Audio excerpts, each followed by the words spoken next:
Good morning. It is Friday, July 9th, 2021, and let it be known, the coronavirus is still here. It's very much here, and there's new variants with that Delta variant. We're going to talk to one of America's foremost experts on this topic, Dr. Ebony Hilton. But first, let us bring on our president and CEO, Dr. Ben Chavis. Good morning, Dr. Chavis. Good morning, Stacey Brown. On behalf of the National Newspaper Publishers Association, representing 230 African-American owned newspapers and media companies all over the United States, our distinguished chair, Karen Carter Richards, of the Forward Times in Houston, Texas, and all of our executive committee and our 17 board of directors, our whole staff. It's another Friday, Stacey, but we're so pleased that we're going to have Dr. Ebony Hilton on this morning. We could do the whole show just with her. Oh, absolutely. And we could certainly do hours with Dr. Hilton.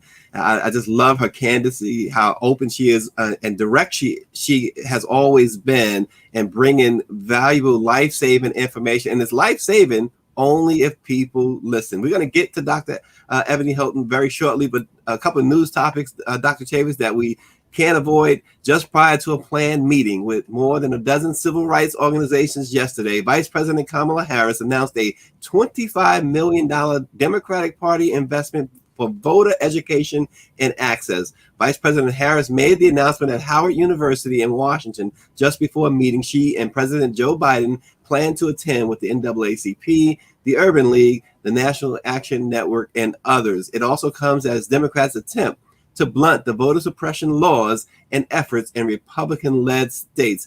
This campaign, said Vice President Harris, is grounded in the firm belief that everyone's vote matters. It's the I Will Vote campaign that the Democrats are backing. He says, we are fighting back. So, Dr. Chavis, we know that in Texas, Governor Greg Abbott is holding some special sessions of the state legislature so that they can reissue these voter suppression laws and voter suppression laws around the nation. We know how important this effort is, led by Vice President Kamala Harris. Well, we appreciate the fact that President Biden has called upon the Vice President of the United States, Vice President Harris, to lead this effort. And she made the announcement at the right university, Howard University, HU. One of our is the leading HBCU, but we thank all of our HBCUs, and we making sure that our civil rights leaders, our HBCU leaders, our grassroots leaders, all of our organizations, we got to work together. I think where there's unity, we can have resolve to make a difference. That's what happened in the November election. We had one of the largest Black voter turnouts. And then in Georgia, for the special election earlier this year, they had the largest voter Black turnout, which led to 2 new United States senators. So we have a pathway. Every time we make progress, there's always a counter response. And what Texas is doing, what Florida is doing, what Georgia is doing at the state level, they're trying to prevent us from voting. The same thing around COVID-19. There's so many mixed messages, incorrect information out there. The truth of the matter is African Americans are still disproportionately impacted by voter suppression and by COVID-19. And these are issues that we need to pay attention to. And they're related. When you're fighting systemic racism, you have to fight systemic racism in all disciplines, in all places, not just in one place. And so we have to show our strength and our resolve. And so the meeting yesterday with President Biden and Vice President Harris with civil rights leaders, I think it's a step forward. And we've got to make sure that $25 million, that a lot of that is also spent advertising I Will Vote campaign in the Black press of America. If you want to reach Black America, you got to do it through trusted sources that the Black community respects and responds to. Yeah, absolutely. And Dr. Chavis, here's a fantastic story. Alexis Hawkins, an African-American woman from Washington, D.C., she was expelled from high school, but she's turned her life around. And guess what she's done? She's earned her law degree from Howard Law School. She says she aims to address systemic racism and help other Black girls who were once like her. She told blacknews.com that she had a very tough childhood growing up. Having an unstable home led her to the foster care system, which introduced her to a neighborhood that protects each other, she said, yet through fighting in other violent ways. At the age of 15, despite being an A student, Hawkins was eventually expelled from high school. But after a trip to the anti-violence group Peaceaholics, she decided she didn't want to continue living her life that way. She earned a GED from Woodland Jobs Corps Center in Maryland, and then she took up a criminal justice degree at Benedict College in Columbia, South Carolina. She then enrolled to Howard Law School, where she just graduated. Congratulations to Alexis Hawkins. What a story, Dr. Chavis. Oh, it's a great story. And Black women, I'm so proud of all of our sisters who are taking a lead at the grassroots level, at the state level, and at the national level. And I think Sister, we not only congratulate her on receiving the law degree from Howard, but it shows you, exposes all what we talked about earlier about systemic racism.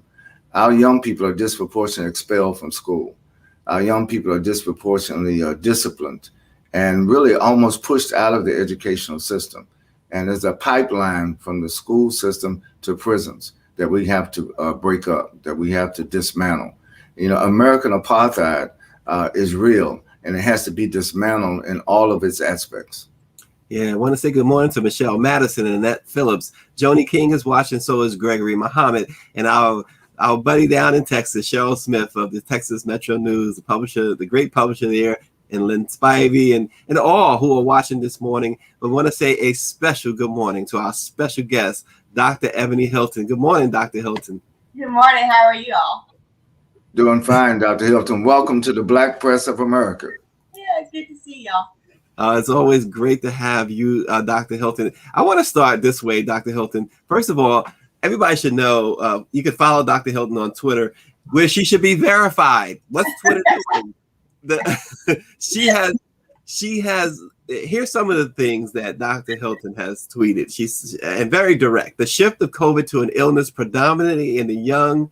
Over 4 million people have now died from COVID-19. The World Health Organization criticizing easing of restrictions and vaccines access inequality. Just 0.3% have gone to poor countries. She quotes the New York Times there. She also mentions that millions of health and care workers have still not been vaccinated. And finally, I'll mention this. She says, and this is what infuriates me. Just like I said back in March 2020, before the CDC became transparent with the data, there will be racial health disparities due to COVID testing and COVID death. I'm also saying there will be disparities with, and this is very important, long COVID, including our children. Let's start with long COVID, Dr. Hilton, because people are just not listening.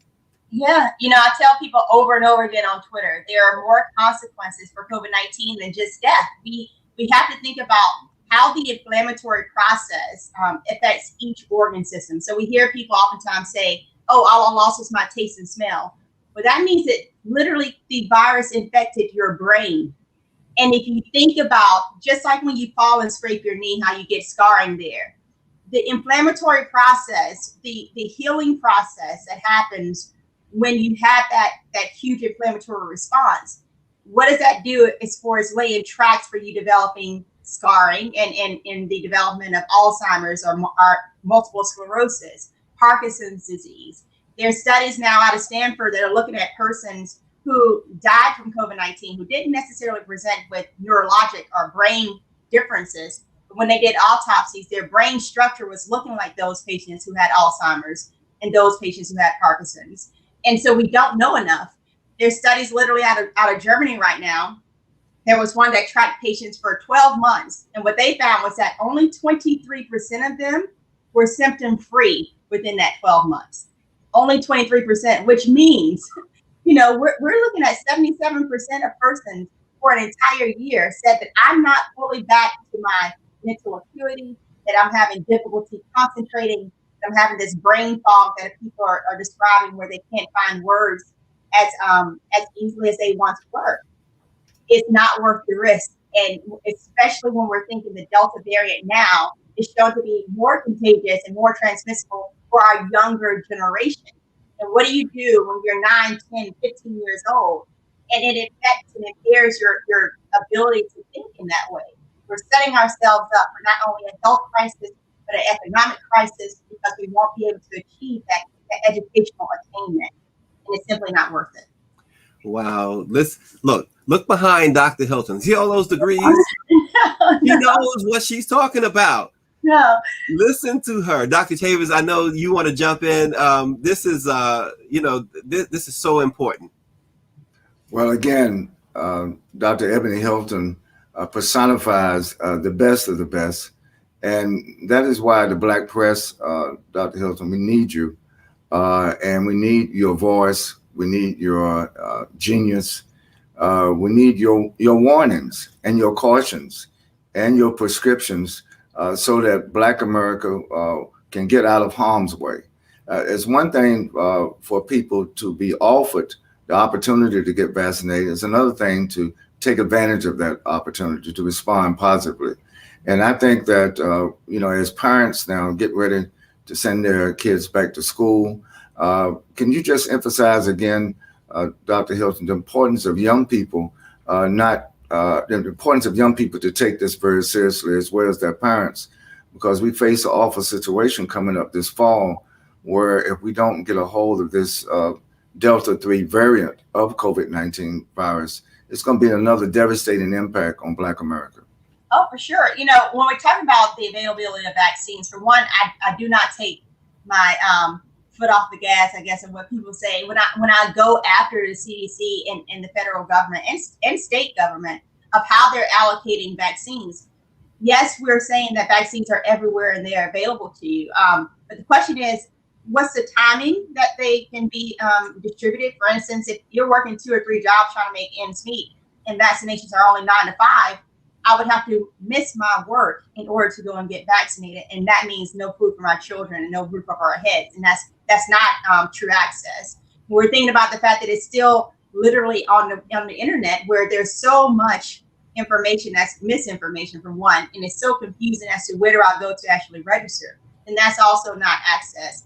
In fact, right now, we have the goal of having at least 70% of all Americans having at least 1 dose of the vaccine before July 4th. We did not meet that target. But what we see is that of states where we're looking at what percentage of Black people have been at least 70% vaccinated, it's only 5 of 47 states that were reporting rates. 5 of 47. That's how big of a gap. We're looking for white Americans, it's 18 of 47. For Asian Americans, it was 40 out of 44 states that were reporting along those lines. So it is really one of those things where we have to push and say to local and to the federal health entities to say, is this truly equitable? And how do we meet people where they are? Now, as far as confronting, this idea that maybe it doesn't apply to me because I'm young, and maybe it doesn't apply to me because I'm going to go with natural immunity. Again, just realize if we're looking at history, the 1918 pandemic, what we saw with that pandemic is that it did impact the younger generation more than the older. And when we tracked those persons' lives out, they had a 25% increase in heart disease and diabetes. They had less educational attainment. They were literally physically shorter than a generation before. And again, that gives you an idea of what the inflammatory process does to your entire body's development. So you're not out of the woods. And unfortunately, I literally have to make a call after I get off of here with one of my mentees who has not had her taste and smell since January. God. Again, what does that mean for your overall? And I don't want to scare her. I don't want to scare anyone. This is not to be an alarmist at all. It's just literally to be honest, truth, and transparent in saying that we do not know what risks are associated with that type of inflammatory process.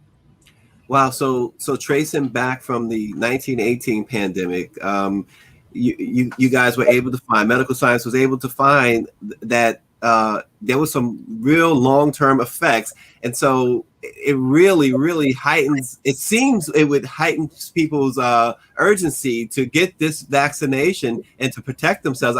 We saw Dr. Hilton, my family and I were in Fort Lauderdale, and then we were in Virginia Beach, and it disappeared that no one was wearing a mask at all. We were basically the only ones wearing a mask, save for maybe a couple of other folks, but we're talking about tens of thousands of people on the beaches, and no one had a mask. Yeah. And I really can't even fault them. At this point, I feel like the CDC has done a great confusing act for persons, because they said if you're vaccinated, you can take off your mask. And that simply, I think, was very premature. And I'm very frank with that on any social media platform when I tag them. Truth being is that we have to recognize that things change within a pandemic very quickly. Things are both global and both local at the same time.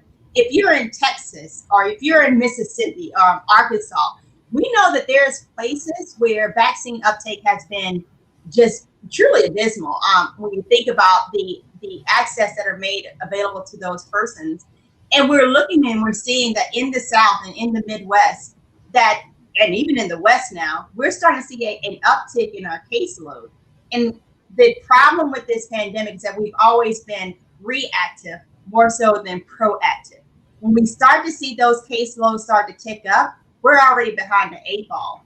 And as an anesthesiologist, my job when I'm taking care of someone with surgery is I want to anticipate what can happen wrong with you before it actually happens, so I can prevent it from happening in the first place. And right now, if we take a look and see what's happening in Israel, if we take a look and see what's happening in the UK, we can see where their caseloads are increasing. Unfortunately, their hospitalizations are starting to increase. Unfortunately, their death count is starting to increase. We see that we're having problems in India. We're having problems in South America. The United States is no different, right? We are not some, beacon of protection. And we will see, unfortunately, that our consequences will stretch into the fall and possibly into the winter, but it doesn't have to be that way. We can still wear our masks, and please, everyone, just get vaccinated. In that last shot, you saw Dr. Hilton herself getting her shot. Dr. Chavis, I know you've talked about, and we've seen you get your shots. I got mine. Your message, Dr. Chavis, as well, to go along with the fantastic Dr. Hilton. Well, as an urgency, again, I want to thank Dr. Ebony Hilton for being a part of the NMPA's coronavirus task force, one of the first doctors, and her other colleagues there at the University of Virginia in Charlottesville. I'm just so impressed with these young African-American physicians and doctors on the front line of this battle with this pandemic. And Dr. Hill, I'm glad you mentioned the World Health Organization. The Trump administration quit the WHO. Now the Biden-Harris administration is back in. Just this week, Japan announced a state of the emergency because of COVID-19, but yet they're going forward with the Olympics. I'm very concerned that on one hand, we hear these dire warnings about the dangers of COVID-19, particularly with the Delta 3 variant, but yet public policy at the state level, public policy at the local level, and sometimes even at the national level doesn't seem to have the sense of urgency or emergency that should happen. We should be proactive now and not just reactive to the devastation of the virus. Right, and Japan for sure, they've had, unfortunately and oddly, a abysmal vaccine rollout. I'm not sure what's going on over there as far as their politics or how they are structuring the rollout, but for them to be as advanced as they are doing a horrible job. And to bring persons from all over the world into that center where we know we have a risk of picking up the another variant, not even the Delta variant. We're now on the Lambda, right? So of picking up those variants and then dispersing that back into those countries is just a risk that we should not take. And if Japan is having a crisis, we can look at Arkansas. In one day, the state of Arkansas went from 55 cases of COVID being hospitalized to 416 people being hospitalized because of COVID in one day. The United States of America has a tendency to look at everyone else and say, you all have a problem. But again, I urge people to think about the fact that our testing is down in the United States. Our cases are down because we're not testing as much, right? And how do we again, if we're not doing serial sequencing of persons too, how do we know what new variant that we have created in the United States? Because we will have our own too. Yeah, but how do we stop being reactive, start being proactive? How do we listen to persons and seeing why exactly do you not want to take this vaccine? And start really getting the leaders of different communities, health-based or faith-based communities need to start speaking up. We need people that are in the entertainment world to start speaking up. We need mothers and fathers to say, hey, this is what happened to my child, to start speaking up. And maybe those personal conversations can help shift the practice of public health measures. Yeah, because what, a year and a half ago, the pandemic was declared. It was declared that we were in a pandemic. People should understand, Dr. Hilton, right, that no one has said the pandemic is over. There's been no declaration that the pandemic is over. And just briefly going back to the Olympics, they have decided that there would be no spectators. And I know you said that's a good first step. Mm-hmm. Yes, it's a good first step. It is not. The thing is, what we know is that people will still travel to Japan, hoping to still celebrate. They did the same thing for the World Series one time. But the point being is that in that going into the airport, these different athletes that are going to Japan, the traveling, the exposure that it does in airport settings, the travel and exposure that it does in the hotels. We know that we're now in the travel months of the summer. And if we look at last year, the first 6 months weren't the most deadly of COVID-19. It was the last 6 months of 2020 that was the most deadly, where we had huge upticks in our death count, huge upticks in our hospitalizations. And we're repeating the same thing. My question is, have we learned anything, right? We know the World Health Organization has reversed their mask lift, right? They said, no, vaccinated persons should still be should be wearing their mask. And the same thing, if we're looking at the CDC, the studies that they were using to guide mask lifting, lifting of the mandate, was literally based largely on what was happening in Israel. And if we can just talk about Israel, they did a fantastic job in that country of vaccinating their population. In fact, they had over 60% of persons vaccinated by April the 3rd, but they still did not lift their mask mandate until April the 18th. Now, what we see now in Israel, however, is that the Delta variant has made its home there, and their caseloads have started to increase, their hospitalizations started to increase. And so what they do, they reversed that mask mandate and said, no, we need to actually have our mask back on. And the CDC, if we are following that guide, then we also need to do the same in the United States of America and make that recommendation. Because right now, the South, the Midwest, the West, they're literally on fire with cases starting to increase. And again, we don't need to get back to where we're having hundreds and thousands of people dying a day for us to take this thing seriously. Yeah, Dr. Chavis? Well, I'm just nodding my head to Dr. Hilton's clarity, transparency, truth, honesty. And I think what we're going to do as a result of this program this morning, we're going to break news. The NMPA is going to send out another emergency. We're going to declare that the state of emergency in Black America is not over. We're going to ask people to keep their mask on. And we're going to ask people not to travel unless they have to. I just think that we have to take this much more seriously. And I agree, Dr. Hilton. We had Dr. Walensky and Dr. Fauci to speak at our national convention. And I urge everybody to look at our videotapes, Stacey, from the convention. But we're going to go back to the CDC today, Dr. Hilton, to encourage them to do what you are recommending. I think this is no time for us to relax. And I know we're almost out of time. Can you just comment, Dr. Hilton, of how ridiculous it is that some people are they're playing politics with public health. Some people are not wearing masks because they think the Republicans are showing weakness if they wear a mask, or Republicans are showing weakness. These governors, like you mentioned, Arkansas, they have a Republican governor. Mississippi has a Republican governor. Florida has a Republican governor. Texas has a Republican governor. The same states that are suppressing the Black vote are the same states that are relaxing restrictions on COVID-19. It almost like to tell you that this is not unintended consequences. These are intended consequences. This is amount almost to committing genocide on people because of not giving them the right information at the right time. Right, and it's absolutely puzzling to me what the Republican Party is doing right now, because again, when you're looking at the states that are lighting up red, it is Alabama, it is Arkansas, it is Missouri, it is those, you know, those center states where their voting pool lives, quite frankly. And if we're looking at Missouri right now, Missouri and Arkansas are just in a state of crisis where they're literally having to send their patients out to other states because they can't handle the load.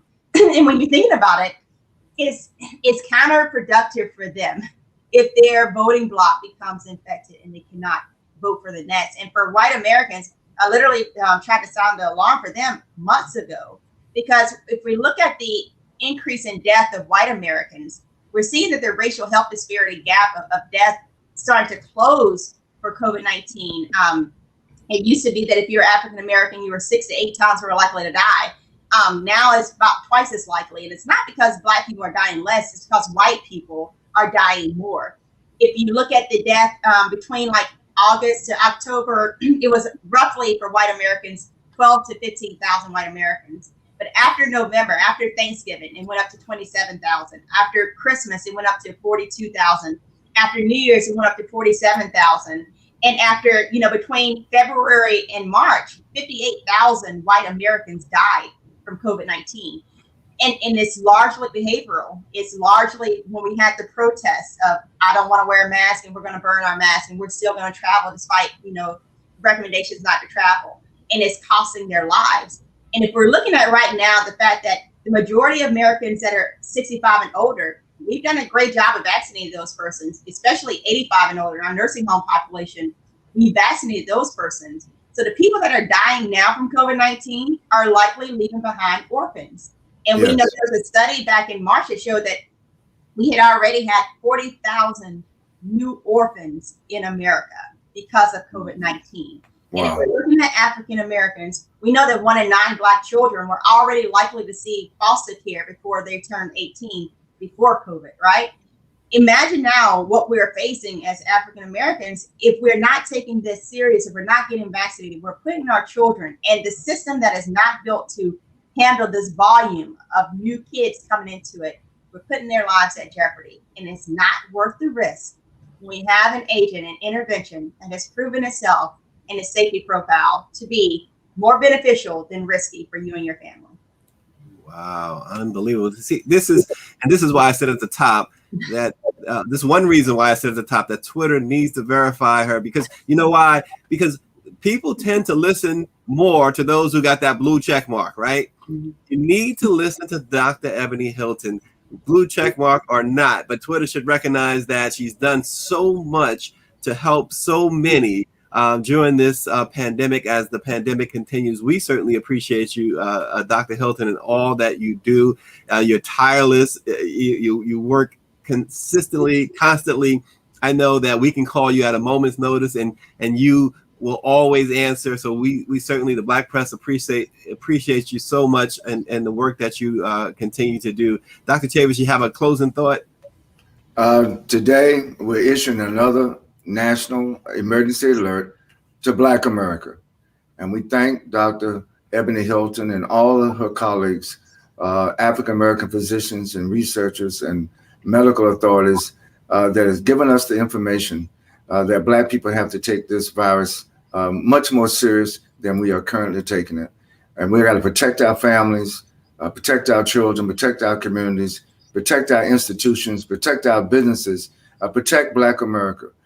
Don't expect others to protect us if we refuse to protect ourselves. Yeah, absolutely. And Dr. Chavis, you mentioned the NMPA's convention. Also during that convention this year, we do a replay of Dr. Hilton and her colleagues as they talk about COVID. So check it out at www.virtualnmpa2021.com. That's www.virtualnmpa2021.com. And you'll hear so much more of the genius that Dr. Hilton and her colleagues bring, especially about this deadly coronavirus. Always remember, let it be known, the time is always right to do what is right. Y'all know who said that. We will see you on Monday.